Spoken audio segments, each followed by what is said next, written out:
দূর দূরান্ত থেকে আগত উপস্থিতি, আসসালামু আলাইকুম। আজকে আমরা যে মাইয়াতের জানাজায় উপস্থিত হয়েছি, ও আমার ভাইয়ের ছেলে।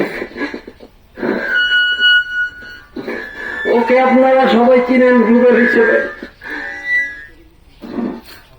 আমাদের পরিবার একটি 51বর্ষী পরিবার ছিল। এই পরিবারের মুরব্বী ছিলেন আমার চাচা মরহুম আজিজ হাওলাদার।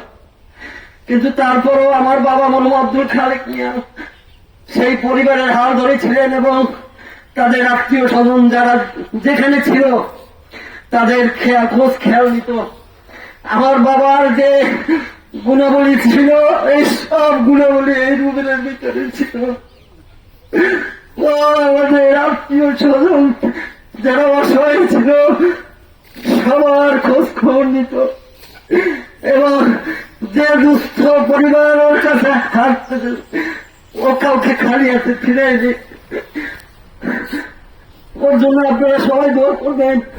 আমরা আমাদের গোটা পরিবার একটা রত্ন হারিয়েছি, আমার পরিবারটি একটি রত্ন হারিয়েছে। ওর জন্য আপনারা সবাই দোয়া করবেন। প্রিয় উপস্থিতি, গতকালকে ও যখন আহত হয় হসপিটালে যায়, গুলিবিদ্ধ হয় হসপিটালে যায়, আমাদের এই এলাকার রাজনৈতিক অভিভাবক, আমাদের প্রিয় নেতা মাননীয় সংসদ সদস্য হয়েছেন শাহজাহান মহোদয় সার্বক্ষণিক আমাদের সাথে যোগাযোগ রেখেছে। তার রাষ্ট্রীয় বাধ্যবাধকতা থাকার কারণে সে গলাচিপে আসতে পারেনি। সে ওর মৃত্যুতে গভীরভাবে শোকাহত এবং পরিবারের প্রতি সমবেদনা জ্ঞাপন করেছে।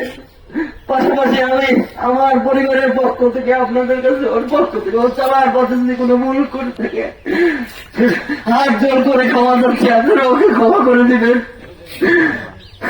ও ভালো মানুষ ছিল। আর যদি কোনো জেনারেল থেকে থাকে আমাদের সাথে যোগাযোগ করবেন, আমরা সম্পূর্ণ জেনারেল মিট করে দেব। আর ওর জন্য দোয়া করবে না, আমাদের পরিবারের পাশে আপনারা থাকবেন সবসময়। সবাই ভালো থাকবেন।